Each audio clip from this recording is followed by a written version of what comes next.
जिस 10 सेकंड के वीडियो को आप अपने स्क्रीन पर देख रहे हैं उसे बीपल नाम के एक व्यक्ति ने लगभग 50 करोड़ रुपयों में बेचा है और इस GIF जिसका नाम है नैन कैट उसे लगभग 4.5 करोड़ रुपयों में बेचा गया है। लेब्रॉन जेम्स के इस शानदार स्लैम डंक वीडियो को 1.5 करोड़ रुपए में बेचा गया है और सबसे अजीब बात तो ये है कि इसे कोई भी इंटरनेट से डाउनलोड कर सकता है और आप भी ऐसे वीडियोस को बेचकर करोड़ों रुपए कमा सकते हैं। पैसा ही पैसा होगा।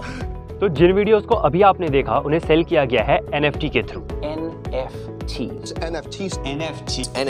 That stands for non-fungible. तो आखिर क्या है ये NFT? NFT का फुल फॉर्म होता है नॉन फंजिबल टोकन्स। अगर हम NFT को उसके फुल फॉर्म से समझने की कोशिश करें तो उसके पहले हमें नॉन फंजिबल वर्ड को समझना पड़ेगा और उसके लिए हमें फंजिबल वर्ड को समझना पड़ेगा।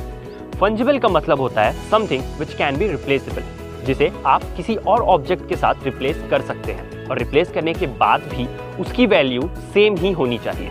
फॉर एग्जाम्पल, मान लेते हैं कि आपके पास एक 2000 रुपी नोट है, तो अगर आप उस 2000 रुपी नोट को 500 रुपीज नोट से एक्सचेंज कर देंगे या रिप्लेस कर देंगे तो भी उसकी वैल्यू 2000 रुपी ही रहेगी।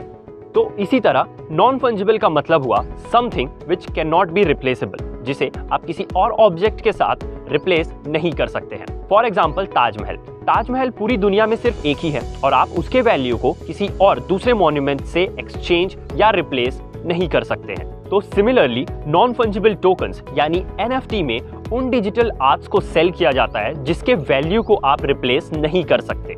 यहाँ मैं आपको ये भी बता दूं कि आप NFT के थ्रू सिर्फ वीडियोस को ही नहीं बल्कि इमेजेस, ऑडियोज, GIF, टेक्स्ट और इवन आप अपने मीम्स को भी सेल कर सकते हैं। बस शर्त यही है कि वो यूनिक होना चाहिए।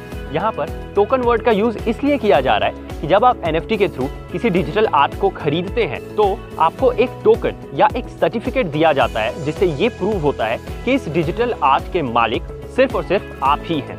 NFT बाय या सेल करने के लिए क्रिप्टो करेंसीज का यूज किया जाता है, जिसमें मोस्ट ऑफ जो NFTs होती हैं वो इथेरियम बेस्ड टोकन्स जो कि पेमेंट के लिए ईथर को एक्सेप्ट करती हैं। बिटकॉइन और डोजकॉइन के जैसे ही ईथर भी एक क्रिप्टो करेंसी है। NFT का एक बेनिफिट ये भी है कि यहाँ पर आपको अपनी रॉयल्टी सेट करने का भी मौका मिलता है। फॉर एग्जाम्पल, अगर आप अपने डिजिटल आर्ट को सेल करते हुए अपनी रॉयल्टी 10% सिलेक्ट करते हैं तो आपका डिजिटल आर्ट आगे जितनी बार भी बिकेगा आपको उसका 10% हर बार मिलते रहेगा। ऐसी बहुत सारी वेबसाइट्स हैं जिनके थ्रू आप अपने NFT को बाय या सेल कर सकते हैं। For example, OpenSea, Rarible, SuperRare and etcetera.